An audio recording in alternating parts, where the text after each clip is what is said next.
I'm a 24-year-old woman, and my mother has believed since the day I was born that the only thing worth chasing in life is money. Not stability, not love, not health, just pure financial status. And not the kind that comes from working your way up or building something real. No, she wanted wealth that came with names you could drop and country clubs that wouldn't let you in unless your family had been there for 3 generations. Growing up, I never had a birthday party that didn't look like a corporate gala. My mother made a whole production out of everything because she always invited people we had no real business associating with, daughters of CEOs, sons of real estate moguls, and wives of doctors who vacationed in Monaco. She'd rent luxury cars just to park them outside our house. Our actual car was a beat-up sedan she made my father drive around the block and hide whenever people came over. When I was 17, I had my first real boyfriend. His name was Marco, and he wanted to be a chef. He was sweet, thoughtful, and saved up for months just to take me out for sushi on our 6-month anniversary. When my mother found out he lived in a 2-bedroom apartment with his family and his dad drove a city bus, she went ballistic. She told me I could either end the relationship or stop being her daughter. I cried for 3 days before I finally did it. I didn't even tell Marco the real reason, I just ghosted him. After that, I stopped telling her about anyone. Not that there was much to tell. She spent the next few years building a fantasy around me. She would casually tell her friends I was seeing someone in finance or dating the son of a tech CEO. I was single the whole time. But every lie gave her another excuse to hold her head a little higher in her social circles. The real blow came when I turned 21. I thought she'd ease off as I got older, but instead, she gave me an ultimatum. She told me she'd made peace with not having a rich husband herself, but that it was my job to correct the mistake. I had 2 choices: marry someone earning 6 figures or leave her house. No wiggle room. No discussion. At that point, I didn't even have access to my own savings. She had helped me open a joint account when I was 18 and quietly moved most of it out. When I asked what happened to my college fund, she said she'd used part of it for a social exposure seminar I had supposedly attended, basically a weekend networking course for women trying to marry rich. I remember sitting in a hotel ballroom next to a woman who was 35 and openly said she was looking to lock down a hedge fund baby before her eggs got any older. My father? He just stood there and told me, "You know how your mother gets." She kept up her pressure by controlling the people around me. Any friend who wasn't from money slowly disappeared. She'd talk to them privately, ask them invasive questions, or act condescending until they stopped calling. At one point, I had a friend named Halima, whose father ran a local grocery store. One day, Halima just stopped texting back. A month later, I found out my mother told her she was a distraction. By 22, she started parading men into our living room like we were hosting open house interviews. She'd host these casual dinners with her friends and their sons, guys I had zero connection with, most of them clearly there under pressure from their mothers too. One of them asked me how much I weighed before dessert was even served. Despite it all, I tried to build something for myself. I got an internship and eventually a job at a small startup doing marketing. It wasn't glamorous, but I loved the energy, the freedom.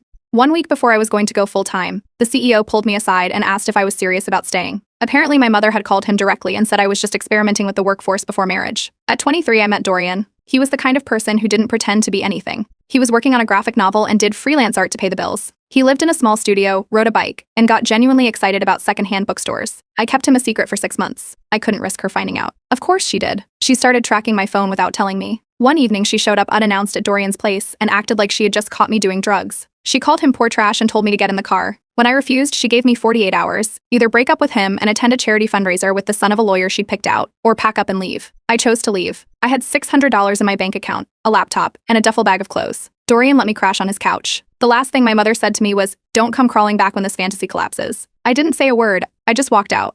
I was crashing on Dorian's futon in his studio apartment for the first few weeks after I left home. Most of my stuff was still in my childhood room, but I wasn't going back for it. He cleared a corner of the room for my clothes and set up a small desk so I could work. I started picking up freelance writing gigs, product descriptions, blog posts, anything I could get my hands on. Some days I made enough to buy groceries. Some days I didn't. For almost a full month, I didn't hear anything from my mother. Not a single call or message. But my aunt, who usually stayed out of drama, started texting me cryptic things like "keep your guard up and there are discussions happening." She wouldn't explain more. I figured it was just my mother complaining to everyone in her social group about how I'd gone off the rails. Then one morning she called. The number wasn't blocked. I froze when I saw it. She didn't sound angry or panicked. Just calm, like nothing had happened. She asked if I wanted to have lunch. I didn't know what game she was playing, but I was too curious not to go. We met at a high-end hotel restaurant uptown, one of those places where even the menus look expensive. She was already seated, sipping sparkling water, acting like we were old friends catching up. I didn't say much, just waited. And then she dropped it. A family she knew had a son who was ready to propose. He was in private equity, owned 3 properties, and had just turned 28. She said this like it was the weather forecast. She slid a folder across the table, thick, organized, and color-coded. Inside was his resume, family background, photos from his Instagram, and even a list of shared interests that I could tell were based on a LinkedIn stock rather than real compatibility. Then came the offer. If I agreed to meet him and keep an open mind, she'd give me $50,000. She called it a gift to get back on my feet. The message was clear: get rid of Dorian, fall in line, and I'd be rewarded. I asked about Dorian. She laughed like I'd mentioned a summer job, called him a phase, said I was too smart to let a temporary distraction destroy a legacy. Her words, not mine. Later that week, I found out the plan had been in motion for a while. My father had gone to dinner with the guy's parents, a compatibility dinner, they called it. He never once told me. Didn't check in. Just co-signed on the whole thing like he was signing a delivery slip. Then came the worst part. My cousin, who'd always been more of a sibling than a relative, sent me screenshots of an email thread between my mother and a few of her friends. She wrote that the crisis has passed and that I was on the path to redemption. She even said the engagement would be announced at an upcoming charity gala. I hadn't even agreed to meet the guy yet, but I did meet him. His name was Callum. We got coffee at a cafe that clearly wasn't his choice. He showed up in a tailored jacket and loafers with no socks, looked me in the eye and told me he was only there because his mother threatened to cut him off if he didn't at least try. We both agreed. This wasn't happening. He flew out to Dubai a week later for a work project and never followed up. My mother lost it. She left voicemails, texted me nonstop, even sent a 3-paragraph message to Dorian's art page claiming I was destroying my life. Then she showed up at our apartment. Again. This time she waited outside until Dorian came back from a grocery run and tried to guilt him into talking. He asked her to leave. She called the police and claimed he was harassing her. That pushed us over the line. Dorian filed a report and we started the process for a restraining order. We also contacted the building manager because she had somehow convinced a neighbor to let her into the lobby more than once. We found out she had sent a woman, some vague friend from the gym, to knock on our door and pretend to be looking for a lost dog. When I asked her who sent her, she just smiled and said she was told someone needed help here. We moved a few weeks later. New place, new locks, different part of the city. I didn't tell anyone in my family where. We packed everything in 2-car trips and left the futon behind. Starting over was necessary, but the damage? That didn't stay behind. A few weeks after we moved, Dorian started getting emails from random accounts. At first they looked like spam, generic subject lines, vague threats, but then they got more personal. One called him a parasite. Another accused him of using me to climb out of poverty. A few even referenced his past projects, twisting details like he had lied about everything. We brushed it off until one came with a screenshot of his art posted next to an old photo of me and my mother at a fundraiser from years ago. That one wasn't public anywhere. Then his publisher called. They had received an anonymous tip. The message claimed Dorian was manipulating a vulnerable woman from a wealthy background and using that connection to position himself as an underdog artist. But they said there were reputational concerns and that, until everything was reviewed, they were pausing his promotional cycle and delaying the rollout of his next release. They asked for a detailed timeline of our relationship, how we met, when we started dating, where we lived, who we talked to about the book. Dorian gave them everything he had. I started pulling receipts too, screenshots of my old texts with him, photos, rent receipts, a calendar with the date I moved in. It didn't feel like defending a relationship. It felt like building a legal case. A friend of ours from Dorian's art circle works in digital security. He offered to trace the email headers just to see if anything stood out. A day later, he called and asked me to sit down. Every single email had been routed through a VPN, but the original IP, before masking, matched the service provider at my parents' house. Same zip code, same signal bounce pattern, same timestamp footprints from our old neighborhood. I didn't call my mother. I called my father. He didn't deny it. He just got quiet and said my mother had hired a reputation consultant who might have taken it too far. The consultant had apparently pitched a plan to rebrand me publicly if I accepted a different relationship narrative. When I refused to cooperate, the strategy changed. My aunt called me the next night. She was crying. There had been a family dinner and my mother told everyone that Dorian was a leech who had emotionally manipulated a girl raised to marry better. My aunt said half the table went silent. The other half nodded along. I sat down and started building a folder. Every text from my mother. Voicemails, screenshots of the emails, headers, comparison timelines. I included receipts from when she tried to offer me money to marry the other guy, messages she sent Dorian's art page, even that folder she gave me at lunch with the resume inside. I sent the full folder to Dorian's publisher and also to a legal contact a friend connected me with. Meanwhile, I uploaded a compressed version of the evidence to a private link and sent it to the top 5 people in my mother's social circle, the ones she cared about the most. Women she hosted brunches with. The ones who co-chaired events and lent her dresses and name-dropped their way through art exhibits. I didn't say much, just dropped a message that they might want to know who they've been working with. Within days, the fallout began. One of her closest friends backed out of a charity fundraiser they were supposed to co-host. Another pulled her name off a shared fashion auction invite. Her book club disbanded quietly, without a word. Her phone number stopped being listed in the committee directory for the local women's council. Then she was asked to step down completely. Sponsors had pulled out. One even issued a formal statement about not supporting personal harassment tactics. Her social currency collapsed, and she blamed me. I got a voicemail where she accused me of sabotaging her life, called me worse than poor, and said she had wasted everything on someone who couldn't even keep quiet. I blocked her number. Permanently this time. No second line. No burner. No loophole. A week later, something unexpected happened. A literary agent messaged me through my freelance portfolio site. She had seen a blog post I'd written, something small about privacy and control. She asked if I had ever thought about writing a memoir. Dorian and I talked about it. We knew it would be hard and public, but we also saw the potential. That week, we started mapping out a joint graphic novel.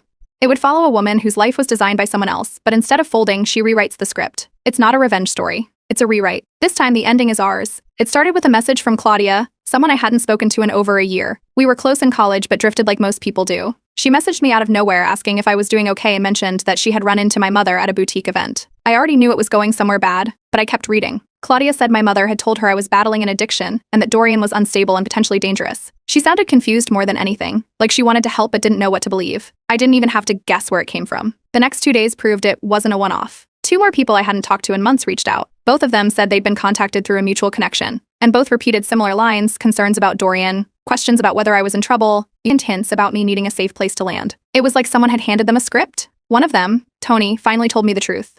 He had met my mother once during a university event years ago, and had kept her number since then. A few days earlier, she messaged him and asked if he could do her a favor. The favor was trying to convince me to leave Dorian. She offered him $500 up front and promised more if I agreed to come home. Finally, me stay a light mission. I called every single person who had contacted me. I told them exactly what was happening, walked them through the restraining order, the digital harassment, and even showed screenshots and proof. Most were horrified. A few stayed quiet. I noticed which ones stopped following me afterward. Around the same time, my mother started following their social media pages. She was commenting under their old photos with vague messages, like hope she's okay and praying for her healing. On Dorian's old artwork posts, she left thumbs down emojis and a single word comment, danger. The accounts weren't private. Anyone could see them. It wasn't subtle. Dorian offered to deactivate his profiles for a while. He said if it would stop her from spiraling further, he didn't mind stepping back. I told him not to. Hiding wouldn't fix it. He had already built his community, his audience. He wasn't going to shrink to make space for her chaos. Then a mutual friend, whose dad works in private security, pulled me aside at a small gathering. She said she overheard her father talking about someone from the district asking for a discreet private investigator to track a woman and her boyfriend. The woman claimed her daughter had been taken in by a manipulator, and she wanted to make sure she wasn't in danger. The description matched too closely to ignore. That same week, we found a gift bag sitting outside our apartment door. No card, no note. Inside was a necklace, silver dainty, something I would have liked back in high school. Dorian thought it was suspicious, so he opened the clasp and noticed something strange. The back had a small bump. He took it to a tech-savvy friend who examined the bump under the clasp and confirmed it was a tiny Bluetooth tracker, the kind used for product testing or pet collars. We reported it to the police immediately. The restraining order violation report was updated. This wasn't just harassment anymore. It was surveillance. Then she went after my job. One of my freelance clients forwarded me an email they got from someone claiming to be my mother. The message called me unstable, said I had violent mood swings, and warned them about working with me. Luckily, my client didn't fall for it. Instead, they sent me the email and asked if I was okay.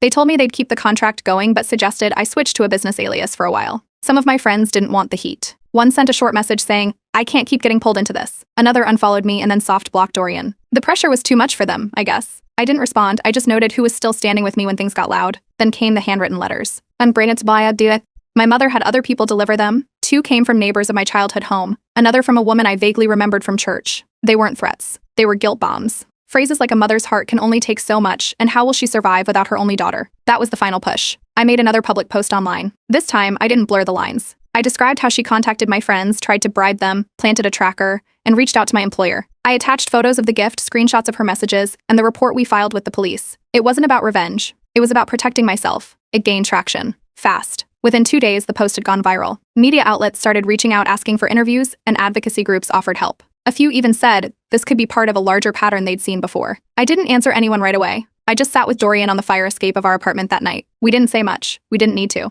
She had tried everything: bribery, manipulation, lies, surveillance. And still, we were here, together, alive, untouched by her money. 2 weeks after I posted about the tracker and everything else my mother had done, I got a knock at the door. So a court officer handed me a sealed envelope and left without a word. Inside was a legal summons. My mother had filed for adult guardianship over me. She had filed for adult guardianship, a rare legal action usually reserved for individuals with diagnosed mental conditions, not independent adults with jobs and stable housing. But her petition tried to paint me as unstable and vulnerable. At first, I thought it was a scam, but the paperwork looked too official.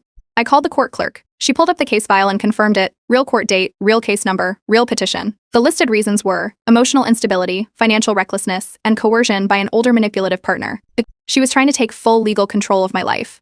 Finances, living arrangements, medical decisions, everything. And if she won, she could force me out of my home, cut off Dorian, and make every future choice for me. The hearing was scheduled for exactly 14 days later. I hired a lawyer the next morning. She had seen my story online and reached out offering a reduced rate. She specialized in adult protection cases and had dealt with similar filings used as control tactics. She told me this wasn't new, just rare and hard to win if the other party fights back properly. So we started building my defense. Dorian's publisher immediately submitted a character statement.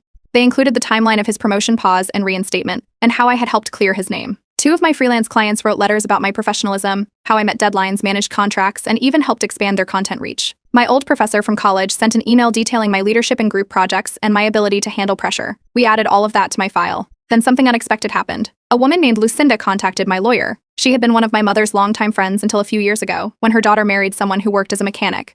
My mother had called the man manual labor trash at a dinner party, and they hadn't spoken since. Lucinda offered to testify on my behalf. My lawyer also advised I undergo a psychological evaluation from a licensed therapist, just to close any loophole. I went through the process, sessions, questionnaires, even a home visit to document my living situation. The report came back clear. No signs of emotional manipulation, financial instability, or cognitive dysfunction. On the day of the hearing, we showed up early.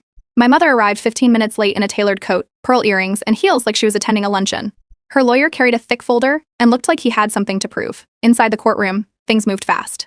My lawyer went first, laying out our timeline with documents and printed exhibits. She introduced the statements, the evaluation, and confirmed the restraining order violation was still being investigated separately. Then it was my mother's turn. She took the stand and told the judge I had been taken over by a predator, that I lived in unsafe conditions, and that I had delusions of independence. She brought up Dorian's finances, his lack of a car, his art as unmarketable, and claimed I had no idea how to survive on my own. She even said I had once asked for money, a single $20 Venmo transfer I used for a cab, when my debit card failed. Then my lawyer asked her about the tracker necklace. My mother tried to deny it, but we had the police report, a text breakdown of the device, and the exact time it pinged to her home IP address.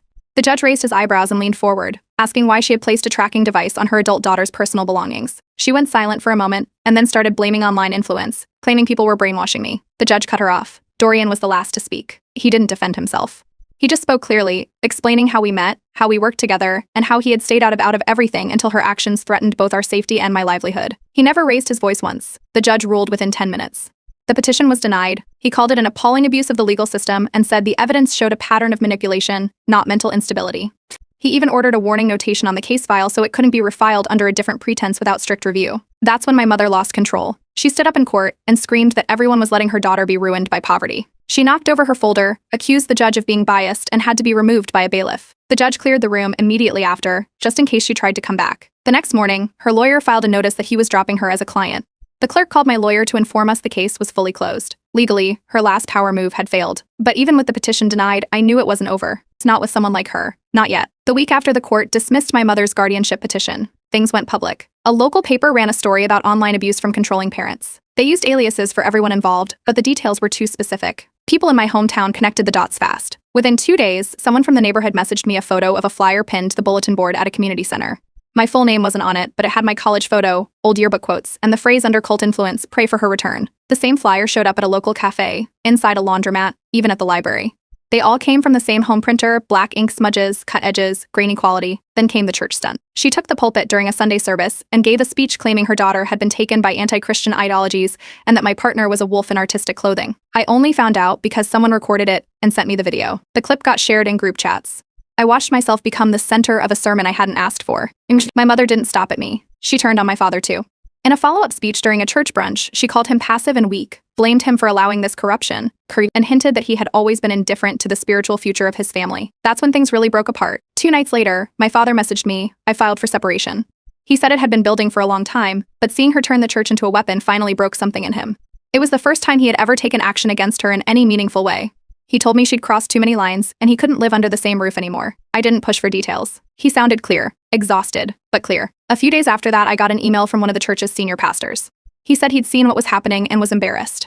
He apologized on behalf of the church and clarified that she'd acted without any support from leadership. The church board met later that week and placed her on a leave of absence from the event planning committee. Not long after, she launched a blog. The title was How I Lost My Daughter to Greed and Lust. It was filled with dramatic fiction dressed up as fact, posts about how I snuck out at night to meet strange men, how I stole from her to buy makeup, and how I begged for expensive things and then turned around and embraced poverty. None of it was real. She wrote like she was submitting to a tabloid editor, and people started reading it. I posted my response online, titled How Wealth Broke My Mother. It was a short article with embedded call logs, screenshots of her emails, and police reports, each one carefully redacted but clearly structured. I added a timeline of key events and included short voice clips of her threats. I didn't accuse her. I let her own words speak. The article spread fast. Newsletters picked it up, activist pages reposted it. I got an email from a clothing brand that promotes economic justice. They asked if I'd write a series of short essays for their fall campaign, pieces about parental pressure, wealth expectations, and estrangement. I accepted. One of the essays led to an invitation to speak at a college panel for young creatives navigating toxic family systems. I accepted that too. The event had about 50 people. I was halfway through answering a question about class-based pressure when someone in the third row stood up and shouted my name. It was her. She had bought a ticket under a fake name and waited until the QA to start heckling. She called me ungrateful, accused the panel of encouraging daughters to betray mothers, and waved around a folder of printed blog posts. A few students started yelling back. Security came in and escorted her out. She screamed the whole way. I didn't stop the talk. I just kept going like she wasn't there. 3 days later, I received a letter from her lawyer, or rather, a new one. She was threatening to sue me for defamation.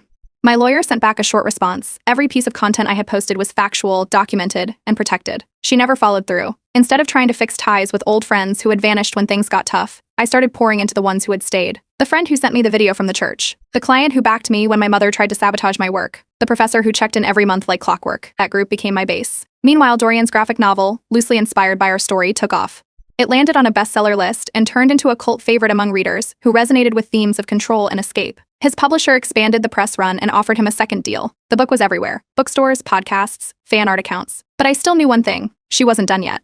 Even with the court orders, the church embarrassment, the blog meltdown, the panel disruption, there was something in her that wouldn't let go, and something told me she had one last play left. Dorian proposed during a weekend trip to the coast. No audience, no cameras, no fancy restaurant. We were sitting on a blanket eating leftovers when he pulled out a simple silver ring and asked if I wanted to keep building a life together. I said yes before he even finished the sentence. We didn't post anything. No just engaged photo, no announcement. It was ours, and we planned to keep it that way. We decided on a small wedding. 35 guests, people who had stood beside us through everything. No extended family, no coworkers, no acquaintances trying to network. Just friends we trusted, a few of Dorian's relatives, and my father, who had quietly filed for divorce and moved into a small apartment 3 towns over. He RSVP'd through email and didn't write anything except "I'll be there." That was enough. Because of everything that had happened, we took extra precautions. We hired 2 private security guards, set up a guest checkpoint at the venue entrance, and gave every guest a digital code that had to be shown at entry. Phones were allowed, but we asked everyone not to post anything until after the wedding. No dates, no location tags, nothing. The venue was tucked in a wooded area just outside the city. Small garden, warm lights, quiet paths. It was the opposite of everything my mother would have planned. No chandeliers, no centerpieces made of orchids, no champagne tower. Just long wooden tables, homemade food, and music from a friend's speaker system. A week before the wedding, we noticed something odd. My second cousin, who we had invited reluctantly, posted a vague Instagram story showing the venue gates with a caption that said, "Something magical coming soon." No names, no direct clues, but if you were looking for it, it wasn't hard to figure out. We asked him to delete it, and he did. But it was already too late. On the day of the wedding, everything was calm, until 15 minutes before the ceremony. A woman in a beige trench coat arrived at the checkpoint, carrying a white bouquet and demanding to be let in. She claimed she was the mother of the bride and shouted that her daughter was being sacrificed to poverty in front of God and everyone. Security stopped her at the gate. She started yelling louder. It was my mother. She dyed her hair darker and wore a wig cap underneath like it was a disguise. The bouquet was fake, plastic roses wrapped in tulle. She wore heels, heavy makeup, and a pin that said "Proud Mother" across her lapel. The guards asked her to leave. She refused and started a scene, loud, dramatic, theatrical. She accused Dorian of stealing me.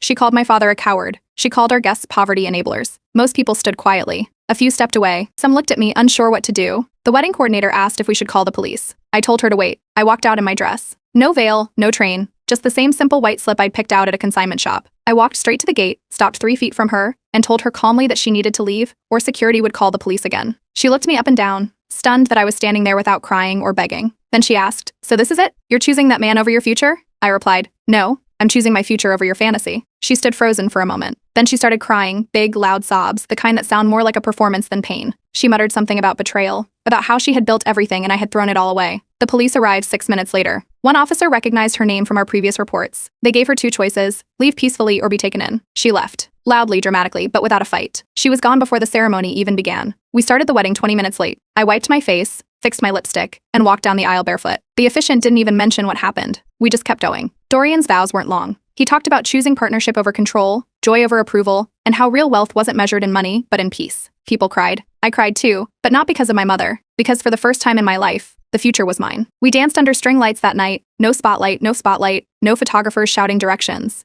Just slow music, laughter, and plates filled with food someone's grandma had made.